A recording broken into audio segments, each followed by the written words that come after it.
presented by Deva Music.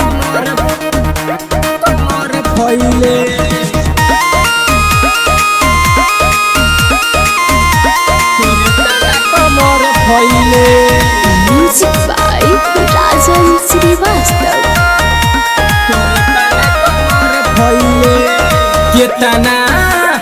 केतना के बारे तेहू खैले तोरे तना कमर फैले तोरे तना कमर फैले रोजो रतिया में भेटे बारे कैले तोरे तना कमर फैले तोरे तना कमर फैले केतना के बारे तेहू खैले तोरे तना कमर फैले तोरे तना कमर फैले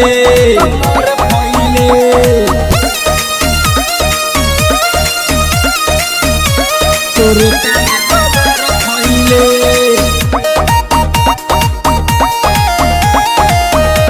तोरे तना कमर फैले दिने पर दिन चिकन आलू लागे ना बर्दाश्त करेलू रोजो तू मिले चालू आ मन भर खालू नहीं टाइम पास करेलू दिने पर दिन चिकन आलू तू एतना मोटालू लागे ना बर्दाश्त करेलू रोजो तू मिले चालू आ मन भर खालू नहीं टाइम पास करेलू केतना से बारे ते छुएले तोरे तना कमर फैले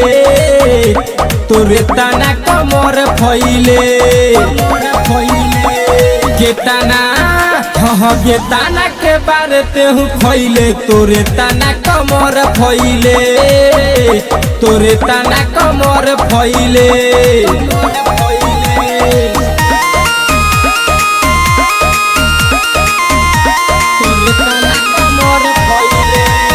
Music by Rajan Srivastava. पहले के रहले पातल लागे न जाए यातल इहे बुझाला रे कहे ले अपसर अनोखा अनिति सनिराला तोर बहुत सुहाला रे बहुत सुहाला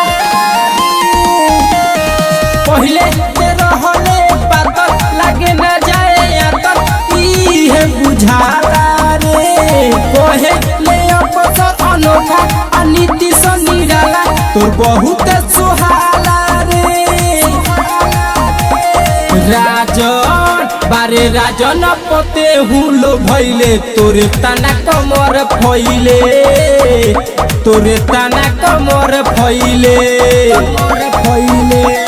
केतना के बारे तेहू खैले तोरे तना कमर फैले तोरे तना कमर फैले Deva Recording Studio, Digwa, Duboli.